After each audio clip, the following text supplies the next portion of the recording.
Welcome to Al Bernstein Unplugged on Boxing. In a 40-year Hall of Fame career, Al has chronicled some of the greatest moments in boxing history.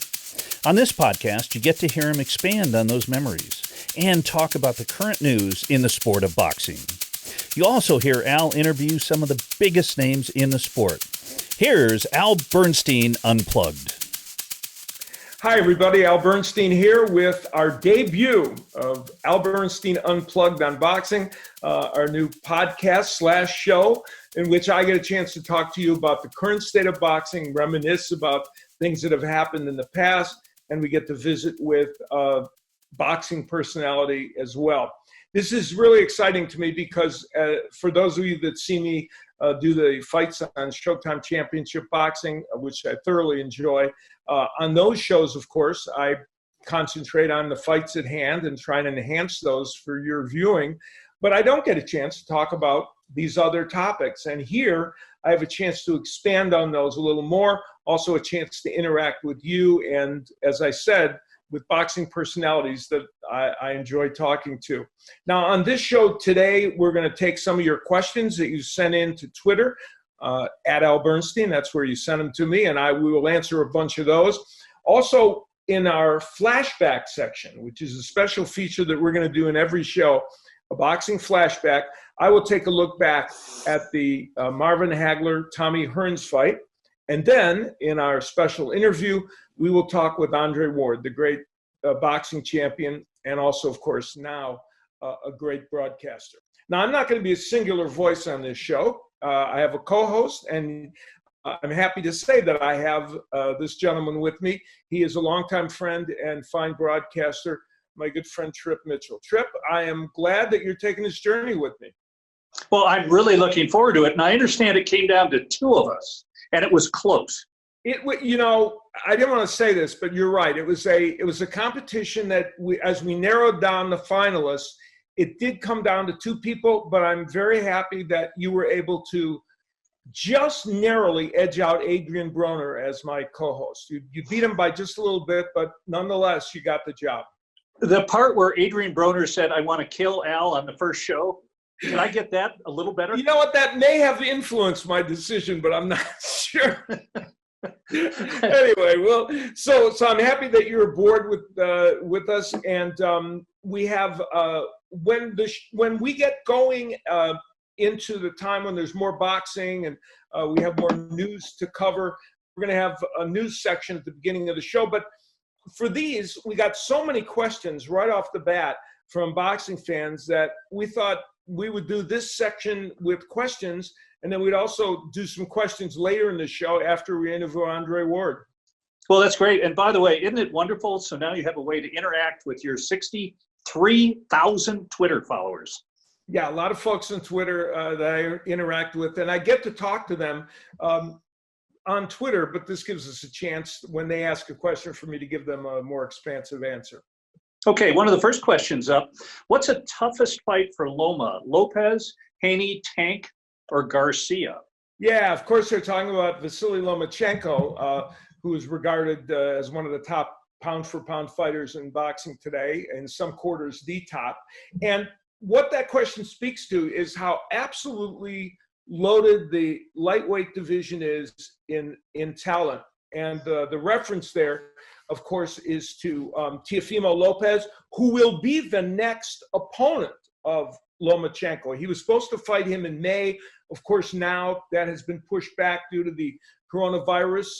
And now that fight will be later. But that will be the next fight for Vasily Lomachenko. And a tough one, because Lopez showed us in his last fight just how effective and how brilliant he can be. Devin Haney, of course, another very talented lightweight who has great hand speed and foot speed. That's what he brings to the table. Gervonta Davis brings a lot of power. He is a powerful puncher, and he's a lefty as well, like Lomachenko. And Ryan Garcia is a young man who is very, very talented and has enormous power. Now, his trainer, Eddie Reynoso, just said this week that he thinks Ryan Garcia is a couple of fights away from facing any of these fighters that I just mentioned, but he wants him to get a little more experience, and then he'll be ready to fight them. I think all of these fighters present Lomachenko with an interesting challenge.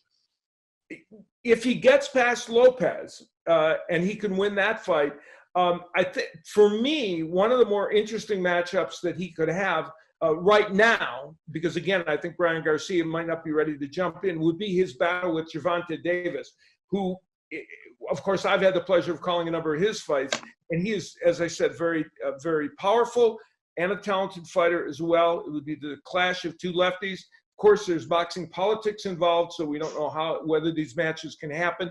But all of them present a challenge to Lomachenko for sure, and we're going to find out next time out just how much of a challenge Teofimo Lopez presents to him. And Lopez is a very talented and powerful puncher. And one of the things that he brings to this is a really strong right hand. And Jorge Linares was able to hit Lomachenko with a big right hand to knock him down in their fight, which was almost a dead even fight before Lomachenko scored a knockdown. So Lopez will bring a lot to the dance. Oh, fantastic. Next question. What was your favorite Franklin Muhammad fight? Oh, Matthew Saad Muhammad. Yeah, Matthew Franklin / Matthew Saad Muhammad. Yeah, that's what they're alluding to in the question. And Matthew Saad Muhammad, for anybody that doesn't know, was a brilliant light heavyweight in the 1970s and 80s. And he engaged in some unbelievable fights. I saw his fight. I was present for his fight with Marvin Johnson when he won the title in Indianapolis. That was so extraordinary that you would think there is no way that would be second on my list of Matthew Saad Muhammad fights. But it is, because in 1980, he fought Yaqui Lopez in what was the fight of the year in 1980. Round 8 was the round of the year. It was extraordinary. And they had a pitched battle that went to the 14th round, and ultimately Matthew Saad Muhammad won by TKO in the 14th round. Yaqui Lopez is the very best fighter who has never won a world title. 4 times he challenged for a world title during an era when the light heavyweight division was the very best it's ever been, and yet Yaqui Lopez did not win any of those 4 fights, even though you can make a strong case that he got robbed against Victor Galindez and should have had that decision.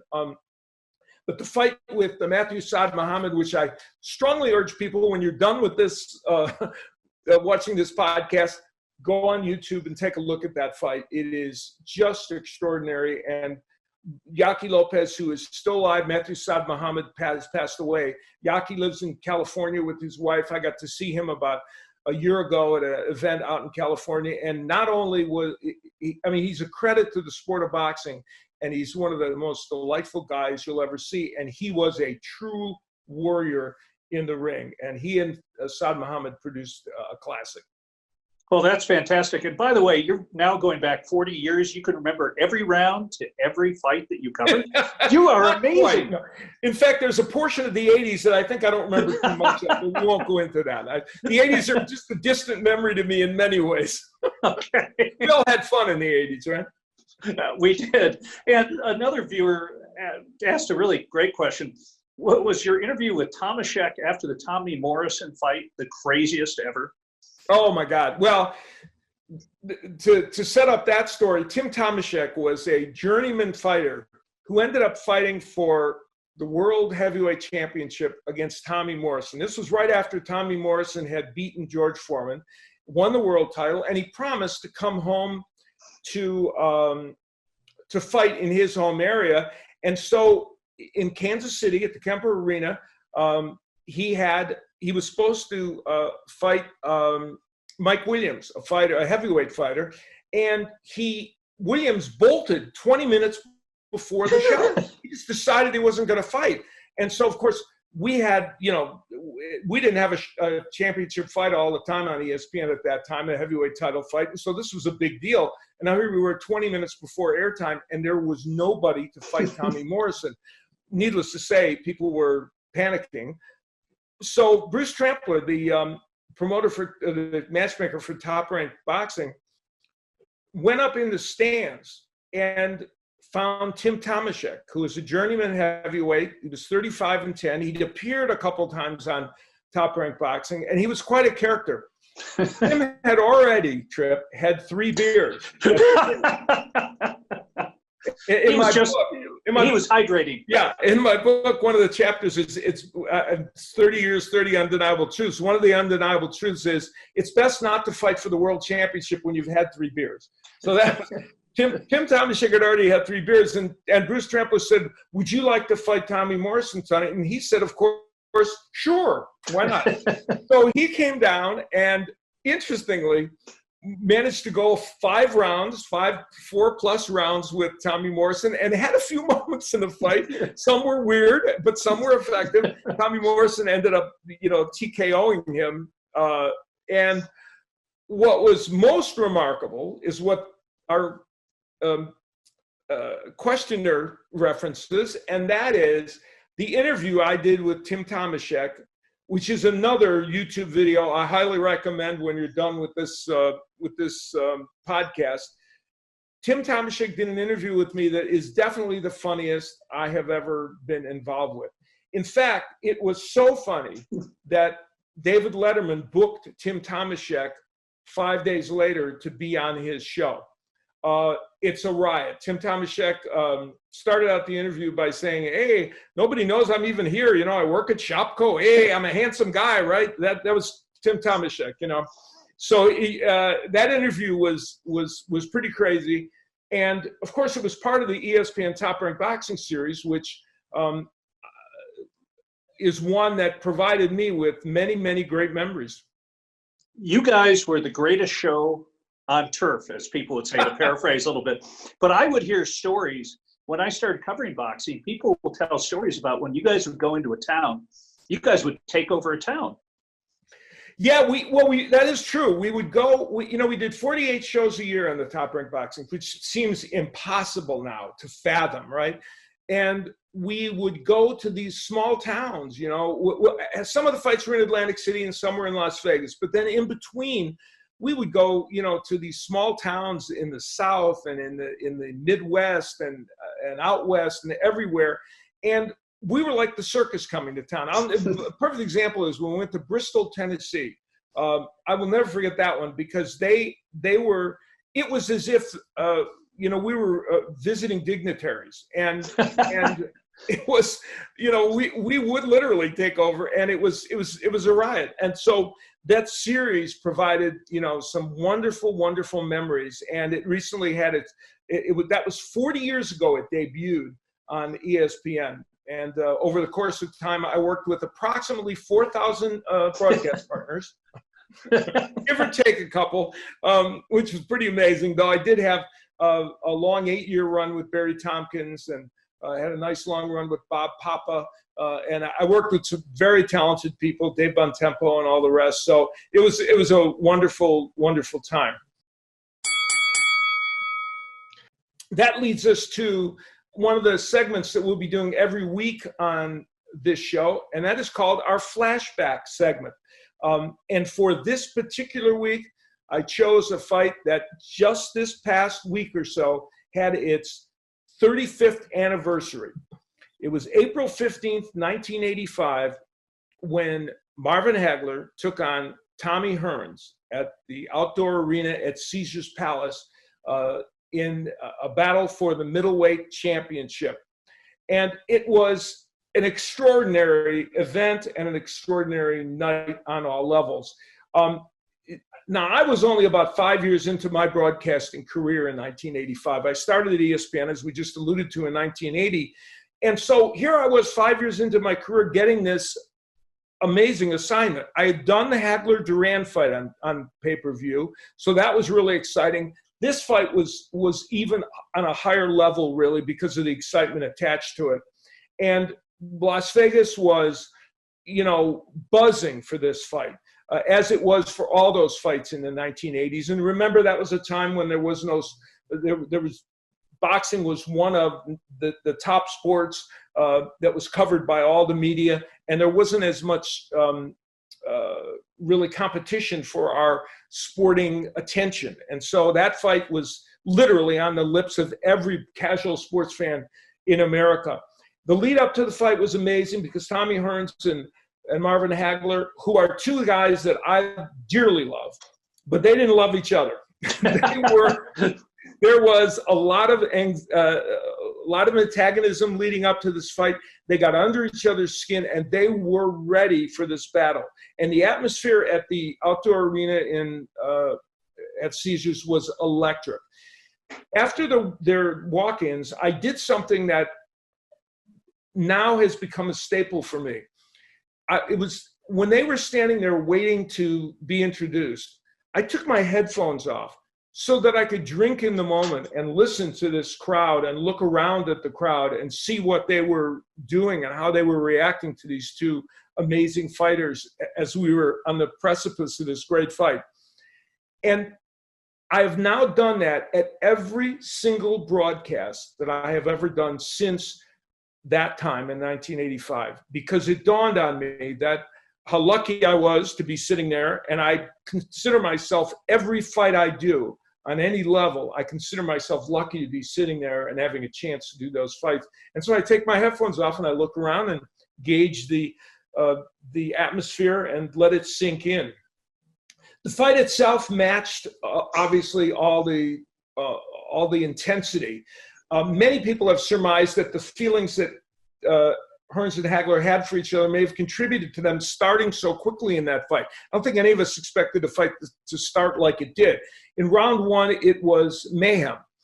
It started with Tommy Hearns hurting Marvin Hagler, or at least stunning him with a big right hand, one that we found out later injured Tommy Hearns' right hand. I had not seen Hagler stunned or hurt to that point, and never did again in his career. So to the best of my knowledge, this was the most hurt Marvin Hagler had been.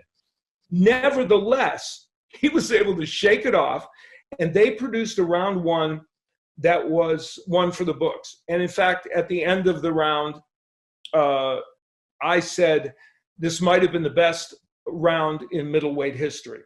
The man working with me on the broadcast, by the way, was Al Michaels, and Kurt Gowdy was the host of that evening. So it was pretty extraordinary. We had, quite the announcing team.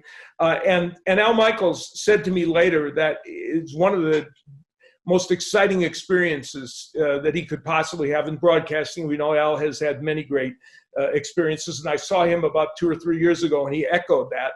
And wrote in his book about it as well. So round one was just crazy. And then once we got to round two, Tommy Hearns was trying to box a little bit more. He had cut Marvin Hagler with his punches, and Marvin had some terrible cuts. Richard Steele would look at the cuts and determine that they were pretty bad. And I think there was danger that fight was going to be stopped. Marvin Hagler took that as his cue to up the ante, and he said he realized that he needed a knockout to win, and of course he got the knockout over Tommy Hearns. One of the side stories to this is that Gary Shandling, the late Gary Shandling, who was a good friend of mine,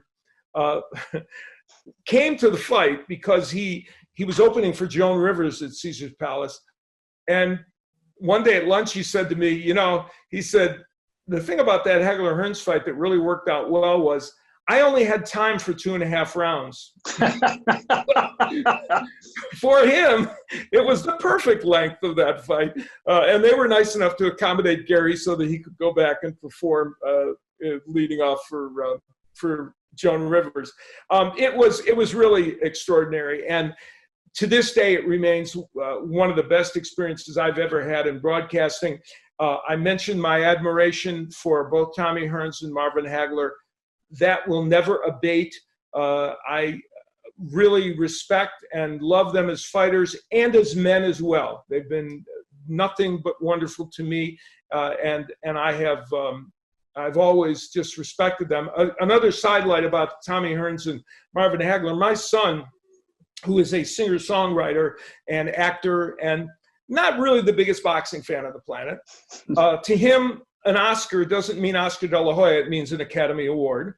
And so he was 12, when I got inducted into the International Boxing Hall of Fame, he was 12 years old.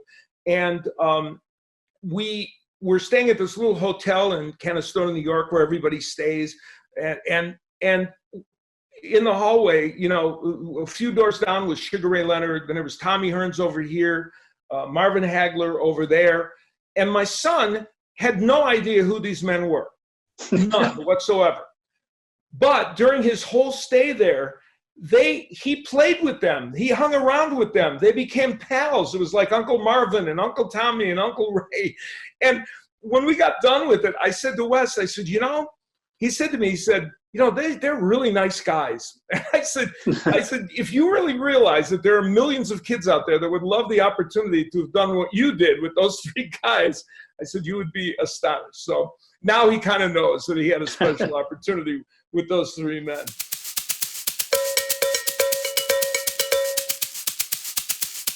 Speaking of special men,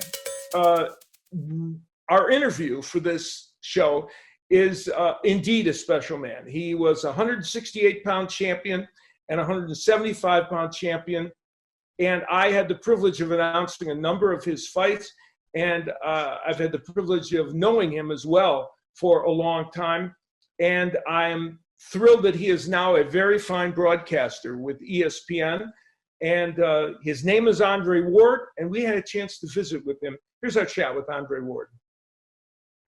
Andre, it is a delight to get a chance to talk to you. We don't cross paths as much as we used to. We're in different orbits in the boxing world, and of course now everybody is hunkering in. First, how are you and the family doing in this new reality? Family's good. Unprecedented times, but you know, we're hanging in there, man. God is keeping us, and we're just praying for the world, man, and praying for people, and trying to do our part just to, you know, stay safe and just enjoy each other, man. We're having a good time. Yeah, that's the thing.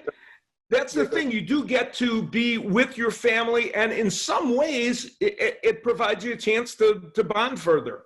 Yeah, no, because me and my wife, we're normally on the clock daily. I mean, we got one almost 2-year-old and then a 19-year-old and everything in between. So imagine that every day, schedule, pick up, drop off. So to not have to do that feels good. Just a lot of projects, a lot of things that kind of you've been putting on the shelf. You get a chance to get those things done. So it's good. That's for sure. Now, you, of course, world champion, great fighter before becoming a great broadcaster, but put yourself for a second, if you can, in the minds of all the fighters and boxers today, and how they might be dealing with this situation, and how you might have dealt with it if you had faced it. Some of them already had long layoffs, maybe, and now here they are facing another one. How do they emotionally get past this, do you think? Well, I mean, of course, it's tough, especially for those that either have fights scheduled or, you know, like in the case of Shakur Stevenson, like he was at the venue. He was there the week of the fight, right. And days before the fight, it got canceled. So that right there is really hard to swallow, because you spent money in training camp. You've been away from your family. You've been sacrificing, doing all the stuff. You're making weight. And then all of a sudden you get the phone call. Mm-hmm. So that's tough to kind of get through. But if you're just a fighter who, didn't really have something on the books, or maybe it was a ways out, I think this is a great opportunity to show what type of discipline you have. Like, fighters should not just get ready when they have something on the books. I mean, we've talked about this throughout boxing for ages, and not everybody follows that right. blueprint. But the great ones, they do. So if I were in this situation, and really anybody who is in this situation, you're not going to be able to go to the gym really and spar and do your normal routine. But, there's nothing stopping you from running. There's nothing stopping you from doing your, calisthenics and strength work in the gym, and being mindful about what you're putting in your body at home. And I know that, it's a lot of, we all kind of got the quarantine body right now, but fighters don't really have that luxury. I mean, they can balloon up in weight, but if you're really dedicated and you're really serious, then you're going to push the plate back, and you're going to be mindful about what you eat. And that way, when you do get back and when things do resume to normal, you're not so far behind the 8 ball where, it takes you 2-3 months to get right. That doesn't have to happen. I know people think that does, but you can show discipline at the table. You can show discipline with your physical fitness, and you can come back and not have that much rust to shake off. That is probably exactly the answer I would have expected from you, and eloquent as always. So the time when I got to know you the best, at the beginning, was when you were in the Super Six tournament in the that was on Showtime. It was your coming out party, in effect, even though you of course had been a professional, you'd done all the hard work to get yourself to that elite level, but this was where people found out about Andre Ward, and they found out on a night in California when you beat Mikkel Kessler with a terrific performance. Everybody, when that tournament was happening, the scuttlebutt amongst a lot of the boxing pundits was that you were the guy to watch in that tournament. Did you feel, when you looked at that field, did you feel confident that you could handle those guys? Of course. I mean, I knew, and Verge knew, my godfather, like we knew, obviously what we possessed. And if we didn't feel like we were ready, we wouldn't have got in the tournament. We didn't have to sign up for that. But you got to prove it. So that was, the opportunity over that 2-year span or however long it was. Like, it felt like about 6 years, didn't it? It felt like 6 years of delays and setbacks, but I also got to give everybody credit for hanging in there, because that's right. Many promoters, that many fighters, and substitutes, guys get knocked off, injured. Yeah. Like, for us to have finished that, that's a big thing for everybody that was involved. That's not easy to do. But no, we knew internally what we had, Al. Like, we knew what we were working with, so to speak. But you got to prove it, like I said, and as I came out and proved it to the world fight by fight, I was also proving it to myself, because intellectually I can know, in theory I can know, but I gotta actually rise to the occasion and do it. And the dangerous thing about a tournament like that is that it's sink or swim. Like, you're either going to become a star or you're going to get sent to the back of the bus. Like, there were multiple careers that got ruined, as you know, in that Super Six. Yes, that's a very good point. Yeah, guys that came in with a certain reputation, certain cachet, even a fear factor. And they didn't leave the tournament the same way that they came in, and that could have easily have been me. Yeah, but that's a really good point. And of course, you won the finals. You fought tough fighters and had to fight Carl Froch in the finals. Hardly an easy task. And you won that decision, and that's what set you on the path to all the other great fights you had after it. You mentioned Virgil Hunter. One of the unique things about your career is that you stayed with the same trainer the entire career that you had. And that's a rarity in boxing, isn't it? It's a rarity, but he was family. It wasn't just, a guy. He wasn't just a hired hand. Right. Yeah, he was my godfather, as well as my coach. And, he stepped in, he was already in a dual father role when my dad was alive. But when my dad died, when I was, 18 years old, I don't know what I would have done if he wasn't there to help guide me through that rough time, and some of the struggles that I had and mistakes that I was making and things that I thought I wanted to get involved in, that looking back now, at 36 years old, probably wasn't too wise. We all have those moments, I think. Huh? Come on now.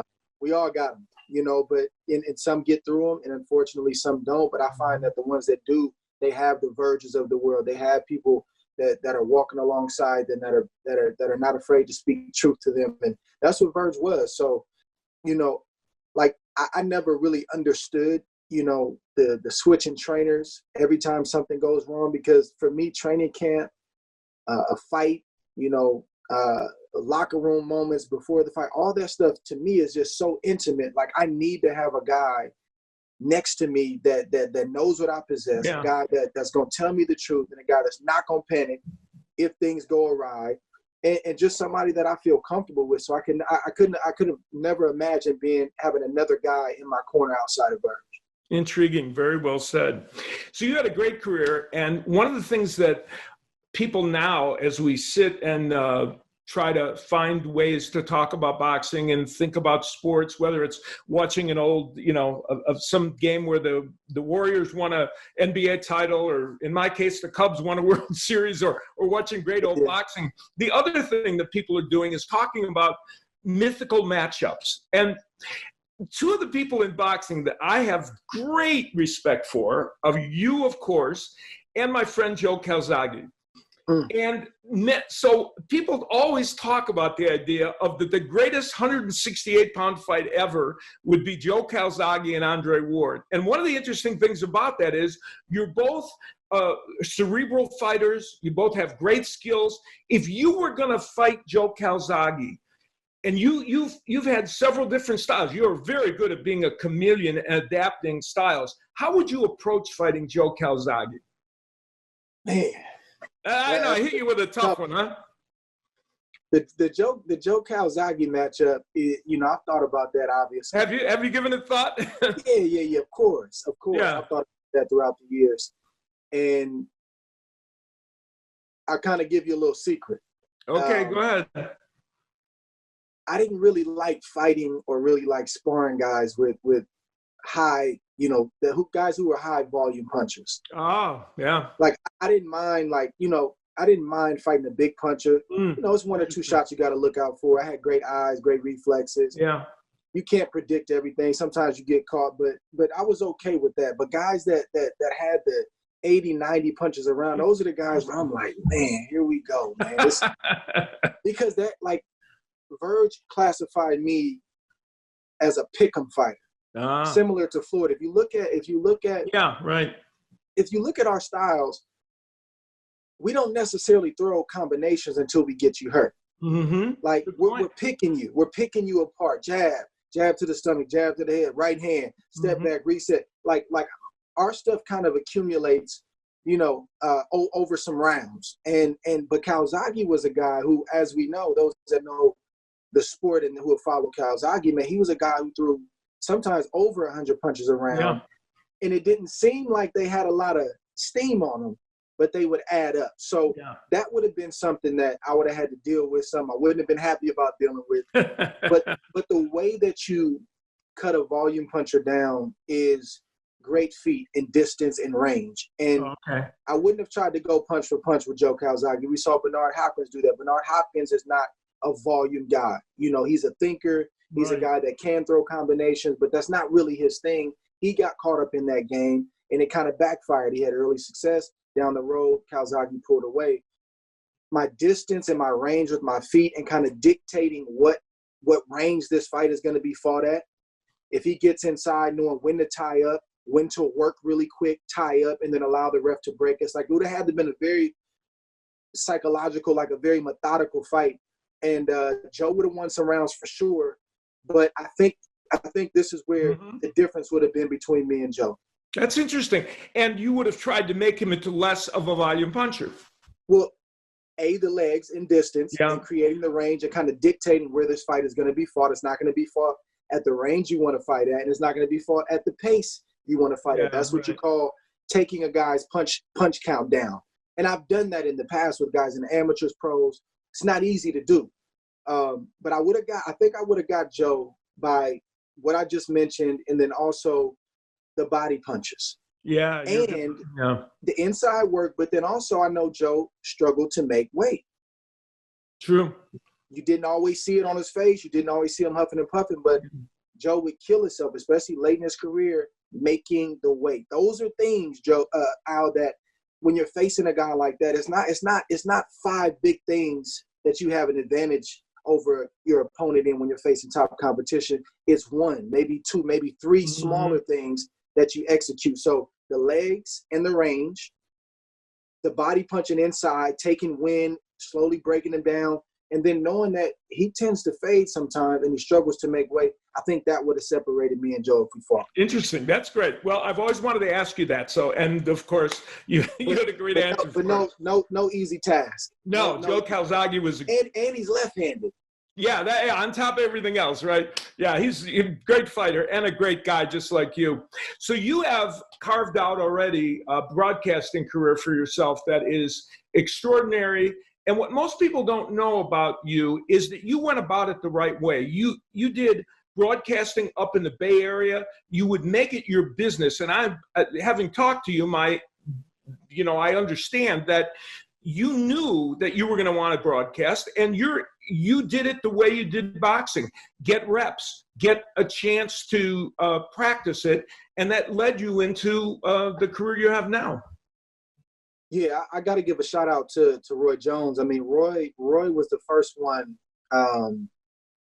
to really kind of spark the thought, you know, because until you know better, you kind of go along with the status quo. Well, I'm a fighter, and you're supposed to act like this, and we fight for a little while, and then we retire, and then people forget about us. But Roy was different, man. Roy was a country boy from Pensacola, Florida, with swag, and he broadcasted, and that like blew me away. And he not only broadcasted, but like he would have Smoke Gaynor, Derek Smoke Gaynor, who was under his promotional banner Square Ring, like fight on his undercards. Roy would go on the front row and watch Smoke's fights, and then go back and change for the main event. So he would always do things that were unorthodox. He would always break the rules, so to speak, and get away with it. And seeing Roy do that kind of sparked something in me. And Bird used to always encourage me. He said, son, you're going to do it. Son, one day you're going to be a great broadcaster. And then I started, the World Series of Boxing was my first opportunity with Alan Massengale. And then I came over to Showtime with you, man. You've been such a great mentor, a great friend. And, just with small things and big things, sometimes broadcasters, and I haven't really experienced this, but I've seen this. Experienced broadcasters don't always want to help the young buck. They're like, listen, man, I got work to do. We're on live. You got to figure this out. And fortunately for me, when I started off at Showtime, you weren't like that, and the other guys weren't like that. So I learned on the job. I learned a lot quickly, made mistakes. And I don't think people realize how long I've actually done it, kind of off and on. When I was active, even at HBO, right, the frequency wasn't there. Like I'd have 5 to 7 shows a year, whereas now it's 15 to 20. So it's kind of been a long road, but just great mentors. I mean, Max Kellerman has been a great mentor. Jim Lampley's been a great mentor. Obviously, my guys at ESPN, they're always great. And just trying to give something to the sport, Al. It's not about me getting on camera and shining. Like I've had enough camera time in my day. Like I truly want to bring something to the sport, try to explain things where the lay person who's just tuning in at their friend's house watching the fight can understand it, but then the hardcore boxing fan can also be fed. And just trying to uplift the sport, give people a fair shake, be as objective as possible, as honest as possible. And fans, they get on like, well, you work for this company, so you're favoring I this know, guy. yeah. It's like, man, come on. I got a little bit more integrity than that. But you try to do the best you can to not let any personal feelings get in the way. Like if I feel a certain way about a fighter, and not to say that I do, but if I did, that shouldn't come across on the screen. No. And I've learned that from guys like yourself, where I really don't know how Al feels about this guy on a personal level. He's calling the action in the ring, and that's what I try to do.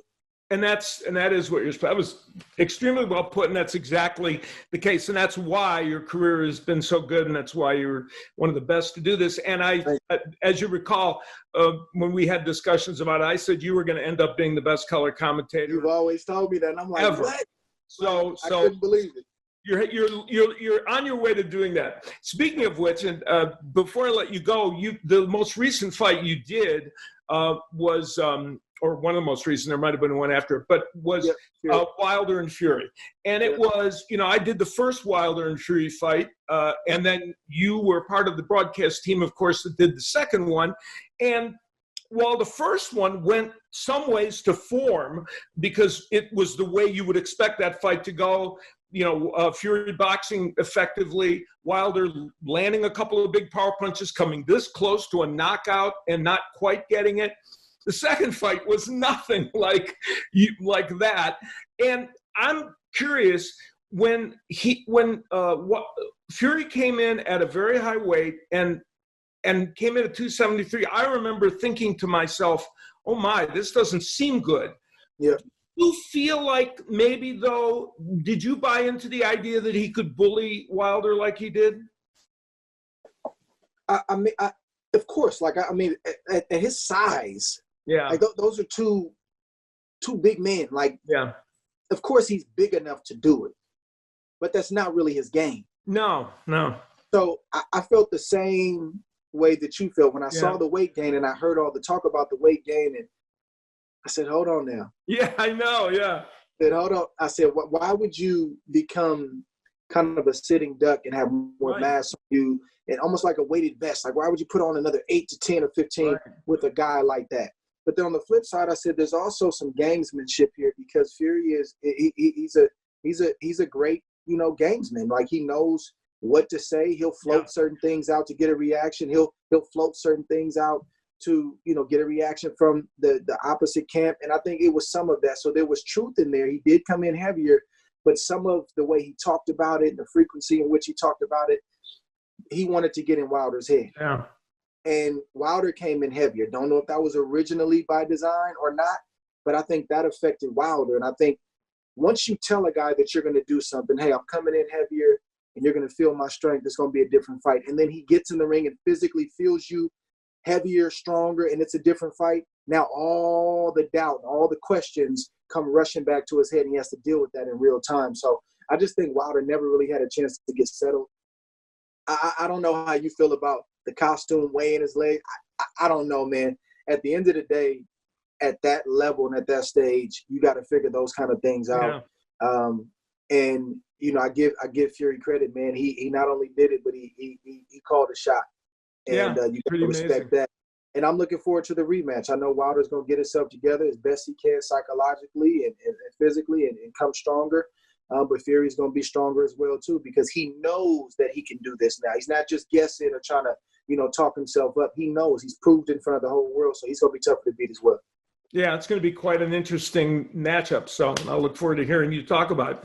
Before I let you go, I think you're really an interesting guy to me because you are a man of faith. Your faith is a big part of your life, and you don't hide it. You let people know that it's a part of your life, and yet some people that are that have their faith out there and it's an important part of what they do get accused sometimes of using it as some kind of club to bash people with or create an atmosphere around them. And you've never, ever done that. It reminds me, I'm writing a book with Eddie Mustafa Muhammad now, and he was talking about Ali, who was a mentor to him. And one of the stories he told was how Jimmy Ellis was sparring with Ali, and some of Ali's camp members were trying to talk him into converting to Islam. Mm-hmm. And Ali said, no, leave him alone. He knows his mind. He knows what he's doing. Leave him alone. And I find it really intriguing that you've been able to walk that line and be very open about your faith, and yet it never seems to create any issue. Does that make sense, what I'm saying? For sure. And it's not an easy line to toe. It's not, but I have great, leadership and great mentors, in my life. I got a bunch of deacons at my church. Mm-hmm. My pastor, Napoleon Kaufman, here in the Bay Area, man, just guys that have lived it out, in real time in front of my face. And I've seen the balance that they've struck. And, guys that are available when I call and say, man, what do you think about this? Or how should I handle this? So that's a lot of it. And then God just kind of leading you, in real time as well. Things happen, people ask you questions, and you got to have a response. And God's been faithful in helping me do that as well. But my thing is this, Al, like, I love Jesus, man. I'm a believer. And I wouldn't be sitting here talking to you, in my right mind if I didn't give my life to him at the age that I did. And there's just too much evidence in my life and things that have happened that I've seen too much to go back. So to say that is to say that is my sure foundation. And I want that to be everybody's foundation, but I also respect the fact that people do have different beliefs.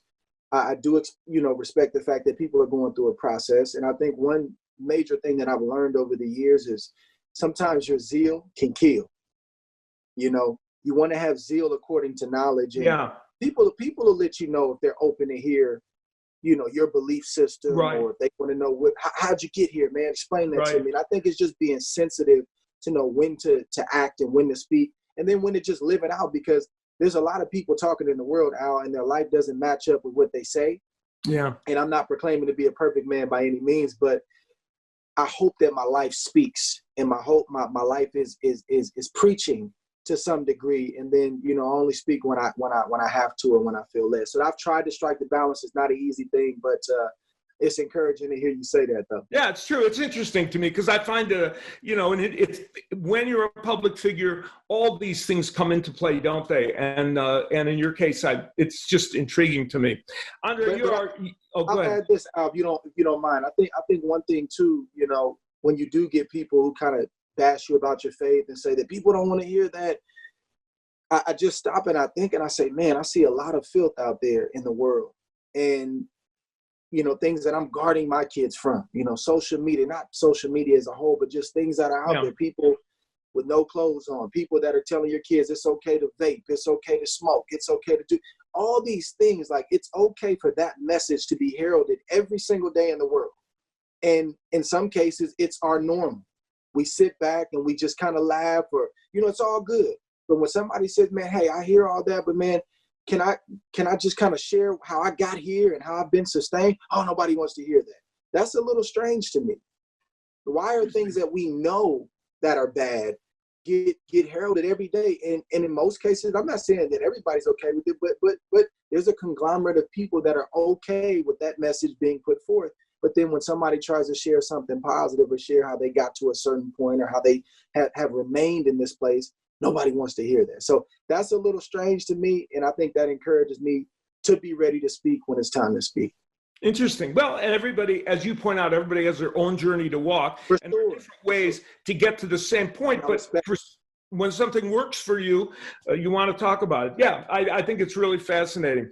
Andre, you are a credit to the sport, have always been, and I'm really delighted that you were the first guest on my podcast. I really, really appreciate it. Well, I appreciate it. I thank you for the opportunity and the invite. And anytime you need me, I'll be here for you, Al. Thanks so much for everything you've done for me over the years, man. And once again, anything you need, just let me know. Thanks, Andre. Take care. Stay safe and healthy. Absolutely. Take it easy. All righty. Bye-bye.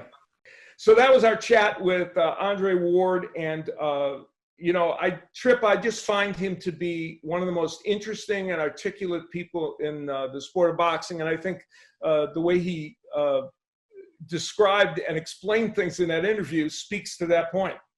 Well, he is a super smart guy. And when he was learning broadcasting, as he was still fighting, he kind of shadowed us at a fight in Vegas. And I found him he is one of the nicest guys you find in any sport. But he's also a thinking man's fighter. And he said a couple of things in the interview, and he talked about fighters who get way too out of shape between fights and how they hurt themselves. And I thought that was very interesting. Yeah, and it was pertinent now because of where we're at with fighters having these layoffs due to the coronavirus, and how some will be disciplined in this and some won't. And you and I stay at our broadcasting weight between fights. We're very consistent, yes. Yeah, discipline, I think, is the key. But he talked about a Calzaghe fight.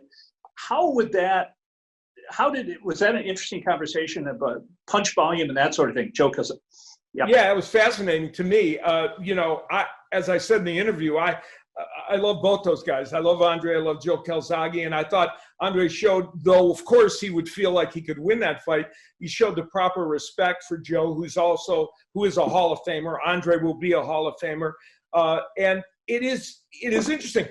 We talked about a mythical matchup between the two. Well, there's another mythical matchup involving Joe Calzaghe that kind of came into the news this past week or so, because Carl Froch, who of course was a 168-pound champion and a terrific one from England, who was in that same, and we referenced him in the interview with Andre Ward, because Ward beat him for the Super 6 title.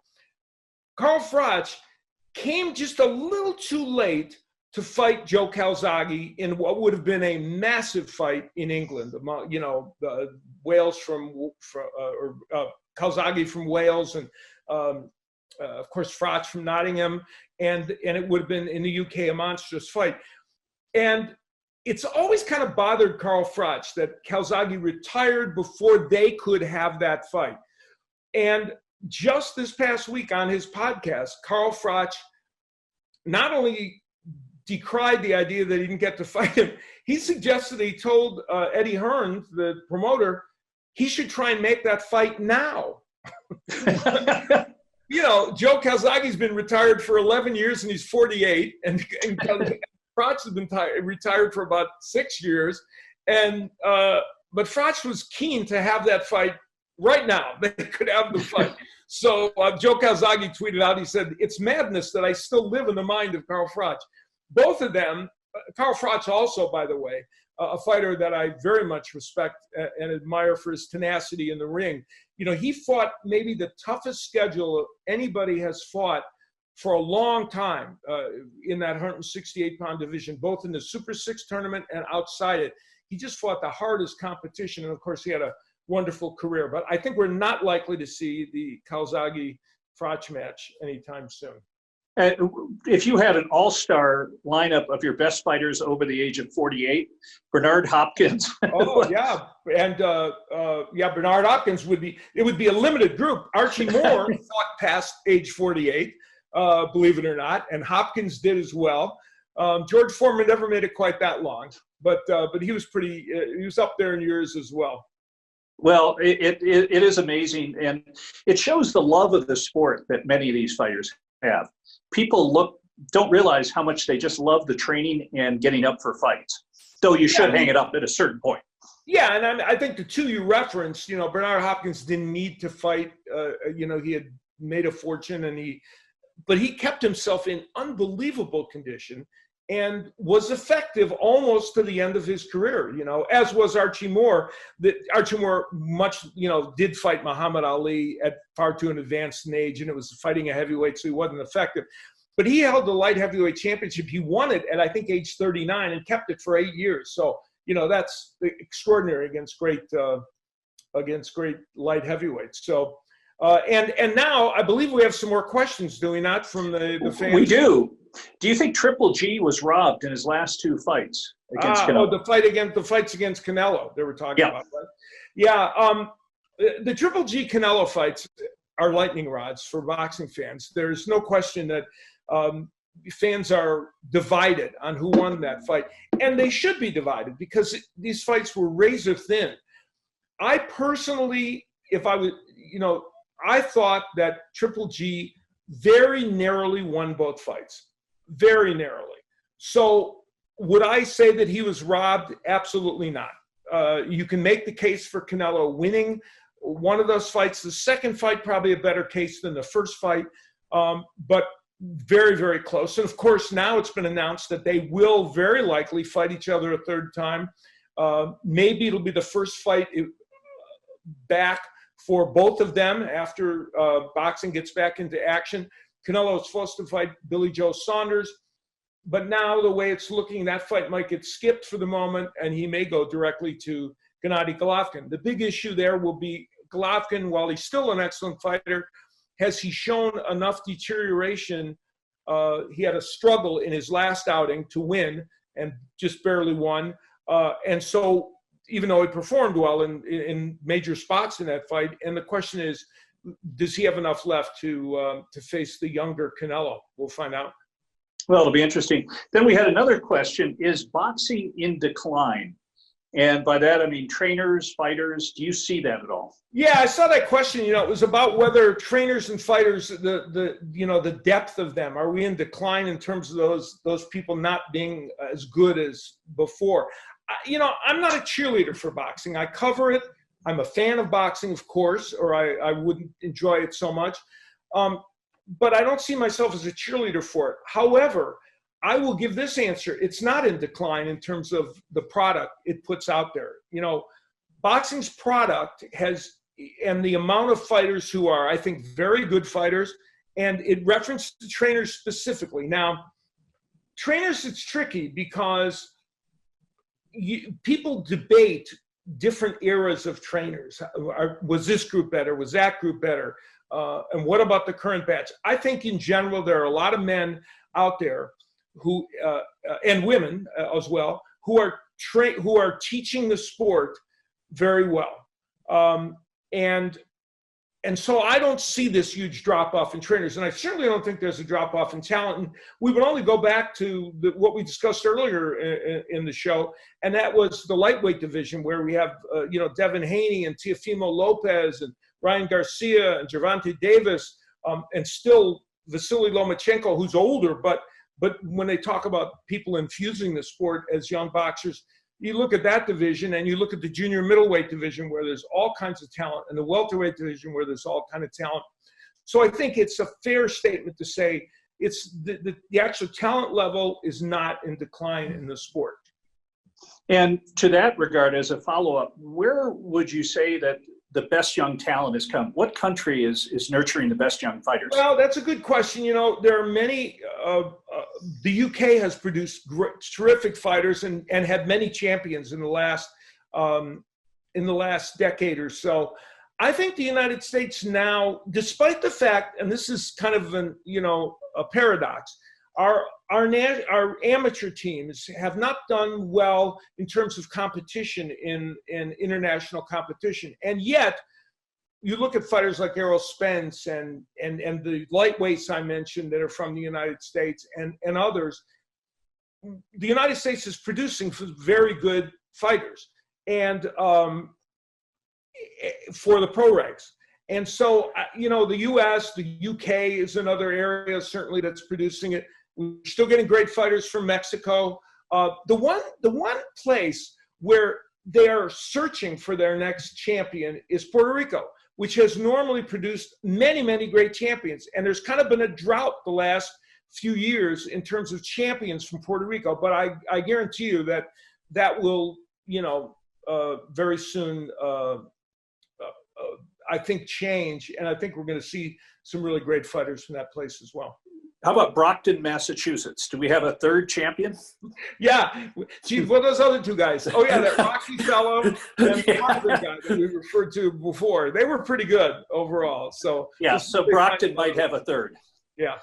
And you were a big fan of Detroit, the Kronk Gym, Emmanuel Stewart. That meant a lot to you. The 80s, they were, it was amazing what they did, and 70s as well. And they produced a slew of champions. I was fortunate to announce their fights. Hilmer Kenty, Tommy Hearns, Milton McCrory, Duane Johnson. The list goes on of great champions that they produce. So boxers come from everywhere, and a lot of times they come from unlikely places. But Detroit was certainly, like the city of Philadelphia, was a breeding ground for great fighters. Okay, and our final question from Twitter. What is the craziest thing you've seen at a match? The craziest thing I've seen at a match, I think, live, was definitely the Fan Man. That happened here in Las Vegas, outdoors. I think it was at the Mirage or the Hilton, one of those outdoor sites. And my back was to the Fan Man as he came in. And it happened at the Riddick Bowe Evander Holyfield second fight. And it was a very close fight going along late in the later rounds. And all of a sudden I was facing the ring, and from over my head came this guy in a parachute who literally landed just outside the ring. He could have landed on top of Riddick Bowe and Evander Holyfield. It could have been a terrible situation. Landed in the one spot where he didn't actually hurt anybody. It was a row just outside the ring where there's a kind of a bigger row there. And it was crazy. And not only was that crazy, what ensued was nuts, because Riddick Bowe's people, Rock Newman, his manager, and a bunch of other people started beating this guy up. They were distressed at what he had done. And so before the police could get in there and break things up, that was pretty nutty. Now, the weirdest thing that's ever happened at ringside on a personal basis, if I could transition into that, and why not, right? We can do whatever we want here. I don't think there's a rule, is there? There is not. No. All right. So you'll tell me you are the commissioner of our podcast. So you will yes. Tell me if there's a rule. Please go ahead. Yeah. Okay. Trip Mitchell, co-host / commissioner of the Al Bernstein Unplugged. So at ringside, when I was doing the second match between Juan Manuel Lopez and Orlando Salido, they'd had a great first fight down in Puerto Rico, and Salido upset Juan Manuel Lopez. And so they did the rematch again in Puerto Rico. It was again an exciting fight. It was stopped. And there was maybe a teensy bit of controversy as to whether it should have been stopped at that point, even though Salido had Lopez in all kinds of trouble. And some of the fans were distressed that it was stopped. And of course, when boxing fans get distressed, they throw things, they throw, items that are near them. Occasionally they'll throw a spouse if it's at all possible, and so they were throwing things, and a full plastic water bottle with water in it hit me right here. And when there's water in a full, when it's full, a plastic water bottle can hurt. And I opened up a gash right over here, just above my eye. Thank goodness it landed there instead of right on my eye. And I was like stunned. This was right after, so we're still on the air and I'm supposed to be still talking. And I was like really stunned. I somehow managed to get through the rest of the end of the broadcast. And I was bleeding and I was, dizzy. But in keeping with broadcast television and the expectations of it, at the end of every broadcast, I would take this kind of review of what happened in the evening that Showtime would then put on digital platforms and air as a, kind of a review of the fights.